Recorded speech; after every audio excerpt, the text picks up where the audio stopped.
আজকে আমাদের আলোচ্য বিষয় হচ্ছে differential equation of damp harmonic oscillators. Means damp harmonic অসিলেটরকে ডিফারেন্সিয়েট করলে কি ইকুয়েশনটা হবে সেটাই আজকে আমরা প্রুভ করব। ওকে, তো এটা প্রুভ করার আগে আমি তোমাদেরকে একটা কথা বলে দিই। দেখো, differential equation of damp harmonic oscillator prove করার আগে আমাদেরকে দুটো জিনিস জানতে হবে। একটা হচ্ছে আমাদের রেস্টোরিং ফোর্স আর একটা হচ্ছে আমাদের ড্যাম্পিং ফোর্স। ওকে, যদিও ড্যাম্পিং ফোর্সটা নতুন, আজকে আমি এই লেকচারে ড্যাম্পিং ফোর্স সম্পর্কে বিস্তারিত বিবরণ তোমাকে বলে দেব। ওকে, কিন্তু রেস্টোরিং ফোর্সটা যেটা আমি আগের ভিডিওতে অর্থাৎ এসএইচএম এর একটা লেকচারে আমি ড্যাম্পিং ফোর্স সম্পর্কে পুরো বিস্তারিত বিবরণ বলে দিয়েছিলাম। যদি তোমাদের না জানা থাকে তাহলে রেস্টোরিং ফোর্স সম্পর্কে নলেজ নিয়ে এই লেকচারটা দেখো, আশা করি ডিটেল পুরো তোমাদের কাছে ক্লিয়ার হয়ে যাবে। ওকে, তো এবার শুরু করবো আমরা differential equation of damp harmonic oscillator. Okay, damp harmonic অসিলেটরে আজকে আমরা নতুন একটা ফোর্স জানবো যেটাকে আমরা বলবো ড্যাম্পিং ফোর্স, যেটাকে আমরা ডিনোট করি এফ সাফিক্স ডি দ্বারা। একে আমরা কি বলি? Damping force. Okay, damping force. তাহলে এই ড্যাম্পিং ফোর্সটা কি, এটা কিভাবে কাজ করে এবং এর ইকুয়েশন কি আমরা দেখি, বোঝার চেষ্টা করি। দেখো, এইখানে আমি একটা ফিগার অলরেডি ড্র করে রেখেছি, যেখানে এইটা হচ্ছে আমাদের সাপোর্ট। এই সাপোর্টের মাধ্যমে আমি এই স্প্রিংটাকে ঝুলন্ত অবস্থায় রেখেছি এবং এই স্প্রিং এর সাথে একটা নির্দিষ্ট ভরের কোনো একটা বস্তুকে যুক্ত করেছি। সাম্যাবস্থায় মনে করো এই বস্তুটার ভর 0। ওকে, এন্ড এই বস্তুটার সাথে কোনো একটা রোডের মাধ্যমে আমি একটা ডিস্ককে যুক্ত করেছি, যেই ডিস্কটা একটা পাত্রের মধ্যে কি আছে? তরল পদার্থের মধ্যে ডুবন্ত অবস্থায় আছে।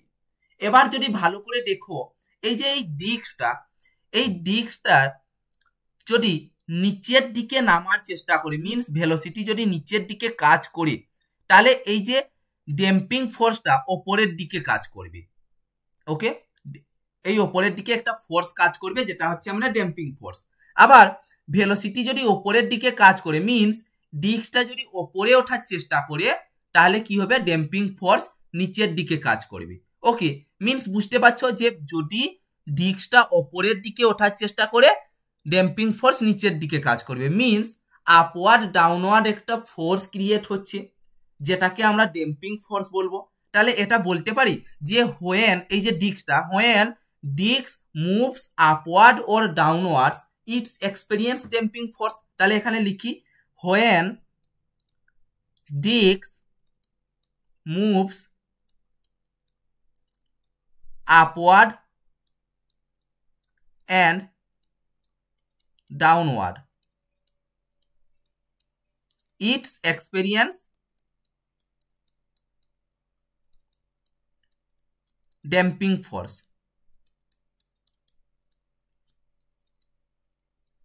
ওকে, এটাই। তাহলে এবার ভালো করে একটা জিনিস দেখো, আমি কি বললাম? ডিস্কটা যখনই নিচের দিকে নামার চেষ্টা করবে বা নিচের দিকে নামবে, মিন্স যখনই ভেলোসিটি নিচের দিকে মানে কাজ করবে, তখন ড্যাম্পিং ফোর্স অপরের দিকে কাজ করবে। মিন্স এই ভেলোসিটিটাকে যদি তুমি ইনক্রিজ করো বা বাড়াও, তাহলে ড্যাম্পিং ফোর্সও কি হবে? বাড়বে। মিন্স এখানে আমরা বলতে পারবো যে ড্যাম্পিং ফোর্স ভেলোসিটির সাথে সমানুপাতিক হবে। ওকে, সো আমি বলতে পারি F D proportional to V. Then এই যে প্রপোর্শনালটাকে তুলে দেওয়ার জন্য আমি লিখতে পারি F D equals to minus B V, যেখানে বিটা হচ্ছে আমাদের damping constant. Okay, damping constant. এবার একটা জিনিস দেখো, এই যে তোমাদের মনে কোশ্চেন যাচ্ছে যে why negative sign. Negative sign কারণ কি বললাম আমি? যে আপওয়ার্ড ডাউনওয়ার্ড, তার জন্য নেগেটিভ সাইন হচ্ছে। ওকে, তাহলে এটা হচ্ছে আমাদের ড্যাম্পিং ফোর্সের equation, F D equals to minus B V. Okay, এবার একটা জিনিস জানবো, যেটা হচ্ছে আমাদের রেস্টোরিং ফোর্স। রেস্টোরিং ফোর্স আমি কি বললাম? রেস্টোরিং ফোর্স আমরা ডিনোট করি এফ আর দ্বারা। আমি এসএইচএম এর লেকচারে বলেছিলাম যে রেস্টোরিং ফোর্স কি হয়? ডিসপ্লেসমেন্টের সাথে সমানুপাতিক হয়। ওকে, তো আমি লিখতে পারি এফ আর ভেরিজেস ওয়াই। আমি এবারও বলছি যে যদি রেস্টোরিং ফোর্স সম্পর্কে তোমরা বিস্তারিত বিবরণ না জেনে থাকো তাহলে জেনে নাও, কারণ আমি এসএইচএম এর লেকচারে বুঝিয়ে দিয়েছি। ওকে, তো F R varies Y means restoring force ডিসপ্লেসমেন্টের সাথে সমানুপাতিক হয় with negative sign. F suffix আরটাকে আমরা কি বলবো, রেস্টোরিং ফোর্স। ওকে, তো এফ সাফিক্স আর হচ্ছে আমাদের restoring force.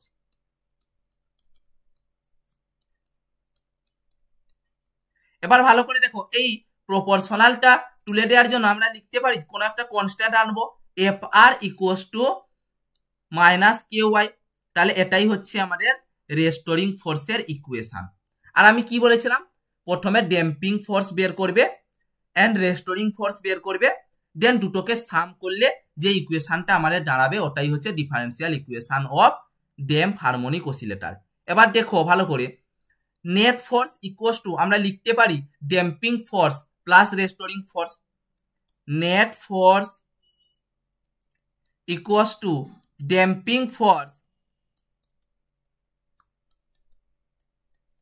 Plus restoring force.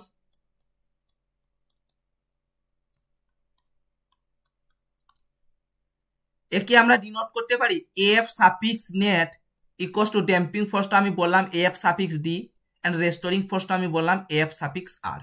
ওকে, দেখো এই যে এফ নেটের ভ্যালুটা শুধু আমরা পাইনি, নাহলে F suffix D and F suffix R এর ভ্যালু আমরা পেয়ে গেছি। তাহলে এফ নেটের ভ্যালু কি হবে তোমরা নিজেরাই বলো।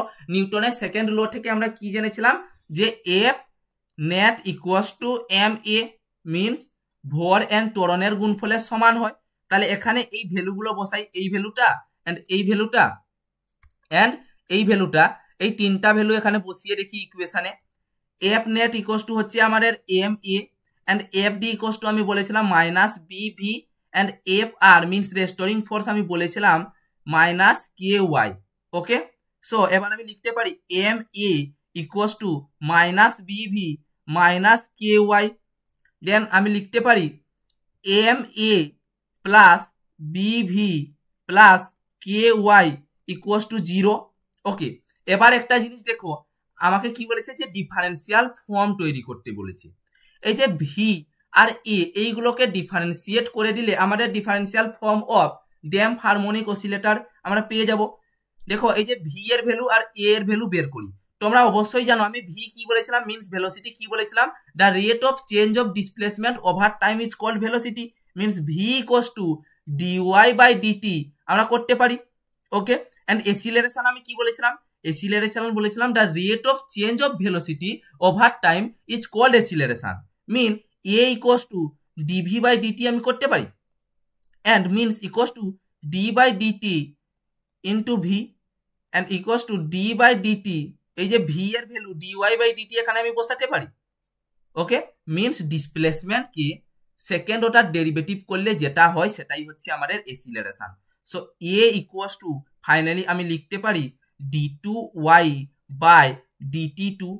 ওকে, দেন এ এর ভ্যালু এন্ড ভি এর ভ্যালু এই ইকুয়েশনে আমরা বসিয়ে দেখি কি হয়, M into D two Y by D T two plus B into V এর ভ্যালু কি পেয়েছিলাম না D Y by D T plus K Y equals to 0।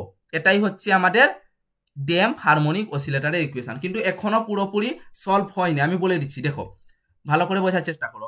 এবার দেখো এই যে D two Y by D T two plus B by M, মানে এমটাই নিচে আমরা লিখতে পারি, into D Y by D T plus K by M into Y equals to 0 আমরা লিখতে পারি।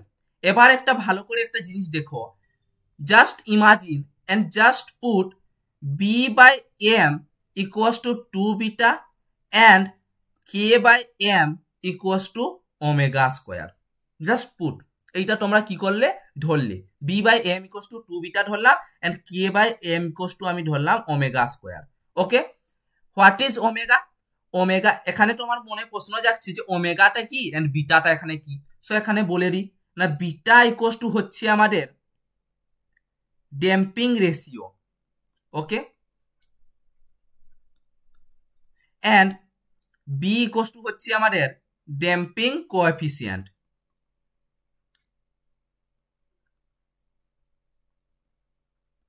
এন্ড ওমেগা তো তোমরা জানো, ওমেগা হচ্ছে আমাদের অ্যাঙ্গুলার ভেলোসিটি।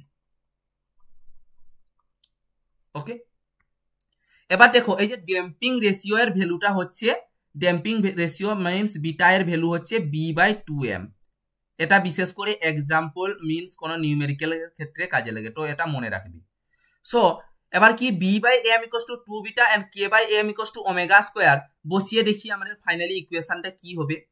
ফাইনালি আমাদের ইকুয়েশনটা হবে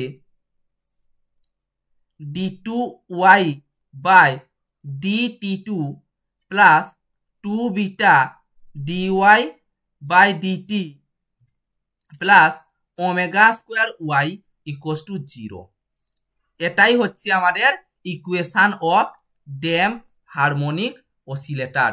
এটাই হচ্ছে আমাদের equation of damp harmonic oscillator. তো আজকের জন্য এতটাই, থ্যাংক ইউ।